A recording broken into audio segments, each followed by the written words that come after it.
اللہم صلی علی محمد وعلی آلہ وبارک وسلم۔ اعوذ باللہ من الشیطان الرجیم۔ سورۃ البقرہ۔ بسم اللہ الرحمن الرحیم۔ یہ سورت قرآن کریم کی سب سے لمبی سورت ہے۔ اس کی آیت نمبر 67 سے 73 تک گائے کا ایک واقعہ مذکور ہے جسے ذبح کرنے کا حکم بنی اسرائیل کو دیا گیا تھا۔ اس لیے اس سورت کا نام سورۃ البقرہ ہے، کیونکہ بقرہ گائے کو کہتے ہیں، عربی میں گائے کو کہتے ہیں۔ سورت کا آغاز اسلام کے بنیادی عقائد یعنی توحید، رسالت اور آخرت کے بیان سے ہوا ہے۔ اسی ضمن میں انسانوں کی 3 قسمیں بیان کی گئی ہیں، یعنی مومن، کافر اور منافق۔ پھر حضرت آدم علیہ السلام کی تخلیق کا واقعہ بیان فرمایا گیا ہے تاکہ انسان کو اپنی پیدائش کا مقصد معلوم ہو۔ اس کے بعد کی آیات میں ایک طویل سلسلہ ہے جس میں بنیادی طور پر یہودیوں کو خطاب کیا گیا ہے جو بڑی تعداد میں مدینہ منورہ کے آس پاس آباد تھے۔ ان پر اللہ تعالیٰ کی جو نعمتیں نازل ہوئیں اور جس طرح انہوں نے ناشکری اور نافرمانی سے کام لیا، اس کا مفصل بیان ہے۔ پہلے پارہ کے تقریباً آخر میں حضرت ابراہیم علیہ السلام کا تذکرہ ہے، اس لیے کہ انہیں نہ صرف یہودی اور عیسائی بلکہ عرب کے بت پرست بھی اپنا پیشوا مانتے تھے۔ ان سب کو یاد دلایا گیا ہے کہ وہ خالص توحید کے قائل تھے، انہوں نے کبھی بھی کسی قسم کے شرک کو گوارا نہیں کیا۔ اسی ضمن میں بیت اللہ کی تعمیر اور اسے قبلہ بنانے کا موضوع زیر بحث آیا ہے۔ دوسرے پارہ کے شروع میں اس کے مفصل احکامات بیان کیے گئے ہیں، اور اس کے بعد اس صورت میں مسلمانوں کی انفرادی اور اجتماعی زندگی سے متعلق بہت سے احکامات بیان فرمائے گئے ہیں، جن میں عبادت سے لے کر معاشرت، خاندانی امور اور حکمرانی سے متعلق بہت سے مسائل داخل ہیں۔ یہ صورت مدنی ہے، یعنی مدینہ میں نازل ہوئی ہے، اور اس میں 286 آیات ہیں اور 40 رکوع ہیں۔ الف لام میم۔ مختلف صورتوں کے شروع میں یہ حروف اسی طرح الگ الگ نازل ہوئے تھے۔ ان کو حروف مقطعات کہتے ہیں۔ صحیح بات یہ ہے کہ ان کا ٹھیک ٹھیک مطلب اللہ تعالیٰ کے سوا کسی کو معلوم نہیں۔ یہ اللہ تعالیٰ کی کتاب کا ایک راز ہے جس کی تحقیق میں پڑھنے کی ضرورت نہیں، اور عقیدے یا عمل کا کوئی مسئلہ ان کے سمجھنے پر موقوف نہیں۔ ذالک الکتاب لا ریب فیہ۔ یہ کتاب، نہیں کوئی شک اس میں، ھدی للمتقین، ہدایت ہے پرہیزگاروں کے لیے، ڈرنے والوں کے لیے۔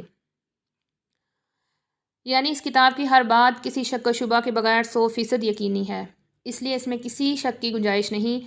اگر کسی کو شک ہو تو وہ اس کی اپنی ناسمجھی کی وجہ سے ہوگا۔ کتاب میں کوئی شبے والی بات نہیں ہے۔ ھدی للمتقین۔ اگرچہ قرآن کریم نے صحیح راستہ ہر ایک کو دکھایا ہے، خواہ وہ مومن ہو یا کافر، اس لیے اس معنی کے لحاظ سے اس کی ہدایت سب کے لیے ہے، لیکن نتیجے کے اعتبار سے دیکھا جائے تو اس ہدایت کا فائدہ انہی کو پہنچتا ہے جو اس کی بات کو مان کر اس کے تمام احکامات اور تعلیمات پر عمل کریں۔ اسی لیے فرمایا گیا کہ ہدایت ہے پرہیزگاروں کے لیے جو بغیر دیکھی چیزوں پر ایمان لاتے ہیں۔ پرہیزگاری اور ڈر رکھنے کا مطلب یہ ہے کہ انسان یہ بات ہمیشہ پیش نظر رکھے کہ اسے ایک دن اللہ کے حضور اپنے تمام اعمال کا جواب دینا ہے، لہٰذا مجھے کوئی ایسا کام نہ کرنا چاہیے جو اس کی ناراضی کا باعث ہو، اور اسی خوف اور دھیان کا نام تقویٰ ہے۔ بے دیکھی چیزوں کے لیے قرآن کریم نے غیب کا لفظ کا استعمال فرمایا ہے۔ اس سے مراد وہ چیزیں ہیں جو آنکھوں سے دکھائی نہیں دیتی، جن کو ہم ہاتھ سے چھو کر یا ناک سے سونگھ کر محسوس نہیں کر سکتے، بلکہ وہ صرف اور صرف اللہ تعالیٰ کی وحی کے ذریعے معلوم ہوتی ہیں، یعنی یا تو نبی کریم صلی اللہ علیہ وسلم نے ان کا وحی کے ذریعے وہ باتیں معلوم کر کے بتائی ہیں، یا قرآن پاک میں ہمیں معلوم ہوئی ہیں۔ مثلا اللہ تعالیٰ کی صفات ہیں، جنت اور دوزخ کے حالات ہیں، فرشتے وغیرہ۔ اس آیت میں اللہ تعالیٰ نے غیب کی چیزوں کو بغیر دیکھے اللہ تعالیٰ اور اس کے رسول صلی اللہ علیہ وسلم کے ارشادات پر یقین کر کے دل سے ماننے والوں کی تعریف کی ہے، کیونکہ انہوں نے بغیر دیکھے ان چیزوں پر ایمان لایا ہے۔ یہ دنیا چونکہ امتحان کی جگہ ہے، اس لیے اگر یہ چیزیں آنکھوں سے نظر آ جاتی اور پھر کوئی شخص ان پر ایمان لاتا تو کوئی امتحان نہ ہوتا۔ اللہ تعالیٰ نے ان چیزوں کو انسان کی نگاہ سے پوشیدہ رکھا ہے، لیکن اس کے وجود، ان تمام چیزوں کے وجود کے، آخرت کے، اللہ تعالیٰ کی ذات و صفات کے بے شمار دلائل مہیا فرما دیے ہیں کہ جب کوئی شخص ذرا انصاف سے غور کرے گا تو ان باتوں پر ایمان لے آئے گا اور امتحان میں کامیاب ہوگا۔ قرآن کریم نے بھی وہ دلائل بیان فرمائے ہیں جو انشاءاللہ آگے آتے رہیں گے۔ ضرورت صرف اس بات کی ہے کہ قرآن کریم کو حق طلبی کے جذبے سے غیر جانبدار ہو کر پڑھا جائے، اور یہ خیال دل میں رکھا جائے کہ یہ معاملہ ایسا نہیں ہے کہ اس میں لاپرواہی برتی جائے، یہ انسان کی ہمیشہ کی زندگی کی بہتری اور تباہی کا مسئلہ ہے۔ لہٰذا یہ ڈر دل میں ہونا چاہیے کہ کہیں میری نفسانی خواہشات قرآن کریم کے دلائل ٹھیک ٹھیک سمجھنے میں رکاوٹ نہ بن جائیں، اس لیے مجھے اس کی دی ہوئی ہدایت کو حق کی تلاش کی نیت سے پڑھنا چاہیے، یعنی ہمارے دل میں یہ جذبہ ہو کہ ہمیں حق حاصل ہو جائے، اور پہلے سے دل میں ہمارے خیالات جو بیٹھ چکے ہیں ان کو خالی کر کے پڑھنا چاہیے، تاکہ مجھے واقعی ہدایت نصیب ہو۔ اور یہ ہدایت ہے ڈرنے والوں کے لیے، اس کا ایک مطلب یہ بھی ہے، الذین یؤمنون بالغیب ویقیمون الصلاۃ ومما رزقناہم ینفقون، جو بغیر دیکھے چیزوں پر ایمان لاتے ہیں اور نماز قائم کرتے ہیں۔ نماز قائم کرنے کا مطلب یہ ہے کہ اس کے تمام حقوق کے ساتھ اس کے اوقات پر اس نماز کو ادا کرتے ہیں۔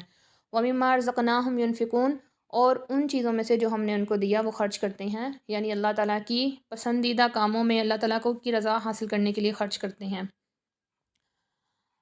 تو جو لوگ قرآن کریم کی ہدایت سے فائدہ اٹھاتے ہیں، یہاں ان کی صفات بیان کی گئی ہیں کہ ان میں سے سب سے پہلی صفت تو یہ ہے کہ وہ غیب پر ایمان لاتے ہیں، بغیر دیکھی چیزوں پر، جیسا کہ اوپر تفصیل بیان ہو گئی ہے۔ اس میں تمام ایمانیات داخل ہو گئے، جن کا خلاصہ یہ ہے کہ جو کچھ اللہ تعالیٰ نے قرآن کریم میں بیان فرمایا ہے، یا جو کچھ حضور نبی کریم صلی اللہ علیہ وسلم نے ارشاد فرمایا، اس سب پر ایمان لاتے ہیں۔ دوسری چیز نماز قائم کرنا ہے، جو بدنی عبادتوں میں سب سے اہم ہے۔ تیسری چیز اپنے مال میں سے اللہ تعالیٰ کے راستے میں خرچ کرنا، جس میں زکوٰۃ و صدقات آ جاتے ہیں، جو مالی عبادت ہیں۔ یعنی تمام اعمال کی جو جڑ ہے، بنیاد ہے، وہ تین ہے۔ بدنی سب سے پہلی دل کا ہے، جس میں ایمانیات آ جاتے ہیں، جو غیب کا یقین ہو گیا۔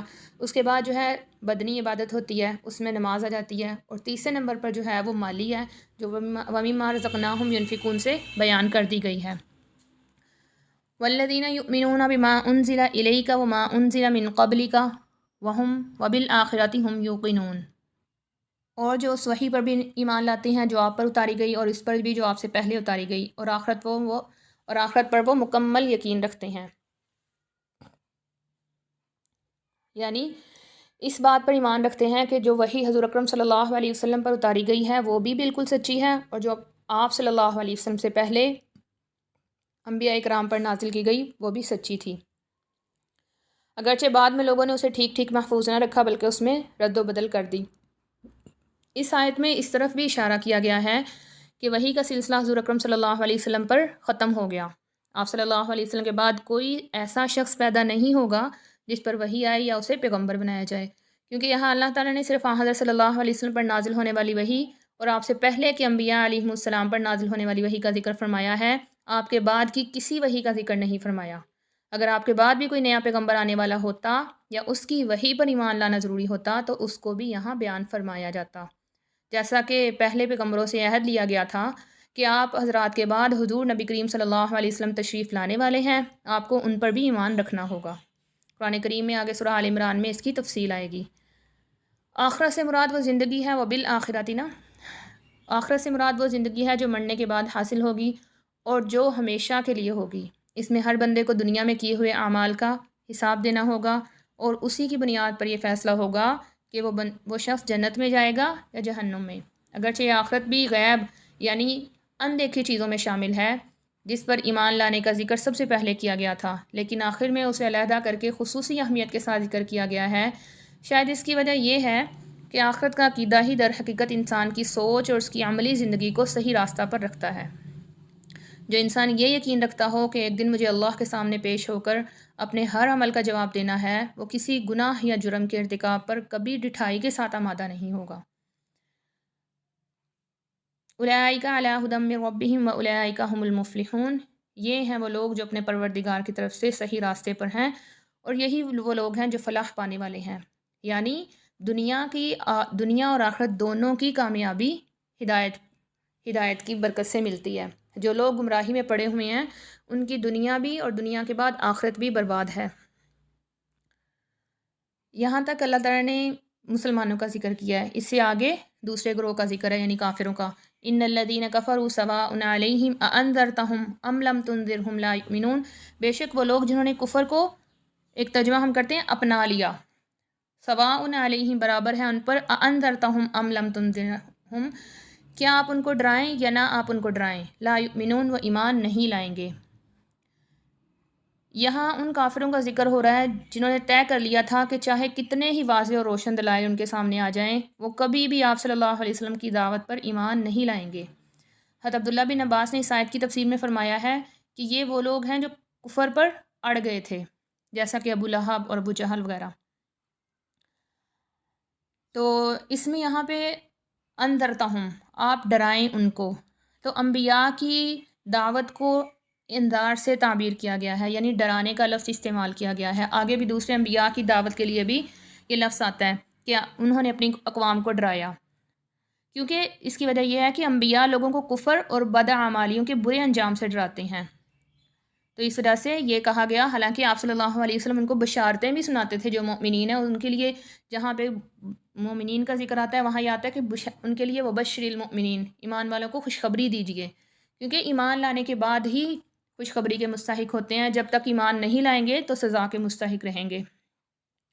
تو یہاں پہ بھی یہی بات ہے کہ آپ ڈرائیں ان کو یا نہ ڈرائیں، وہ ایمان نہیں لائیں گے۔ ختم اللہ علی قلوبہم وعلی سمعہم وعلی ابصارہم غشاوۃ ولہم عذاب عظیم، اللہ نے ان کے دلوں پر، ان کے کانوں پر مہر لگا دی ہے اور ان کی آنکھوں پر پردہ پڑا ہوا ہے، ان کے لیے زبردست عذاب ہے۔ اس آیت میں یہ واضح فرمایا گیا کہ ضد اور ہٹ درمی بہت خطرناک چیز ہے۔ اگر کوئی شخص ناواقفیت یا غفلت کی وجہ سے کسی غلطی کا ارتکاب کرے تو اس کی اصلاح کی امید ہو سکتی ہے، لیکن جو شخص غلطی پر اڑ جائے اور تہیہ کر لے کہ کسی بھی حالت میں میں بات نہیں مانوں گا، تو اس کی ضد کا آخری انجام یہ ہوتا ہے کہ اللہ تعالیٰ بھی اس کے دل پر مہر لگا دیتے ہیں، اس کے بعد اس کے اندر سے حق کو قبول کرنے کی صلاحیت ہی ختم ہو جاتی ہے۔ اللہ تعالیٰ اس حالت سے ہم سب کو محفوظ رکھے۔ لہذا اس پر شبہ نہیں ہونا چاہیے کہ جب خود اللہ تعالیٰ نے ان کے دل پر مہر لگا دی تو معذور ہو گئے، اس لیے کہ مہر لگانا خود انہی کی ضد اور تہیہ کرنے کا نتیجہ تھا کہ جب حق بات نہیں مانی تو پھر اللہ کی طرف سے بھی ویسا ہی فیصلہ آ گیا، اور جو لوگ حق کے طلبگار ہوتے ہیں، ہدایت کے طلبگار ہوتے ہیں، تو آخرکار اللہ تعالیٰ ان کو حق کی روشنی عطا فرما دیتا ہے اور ہدایت کی منزل عطا فرما دیتا ہے۔ وآخر دعوانا ان الحمد للہ رب العالمین واللہ اعلم بالصواب۔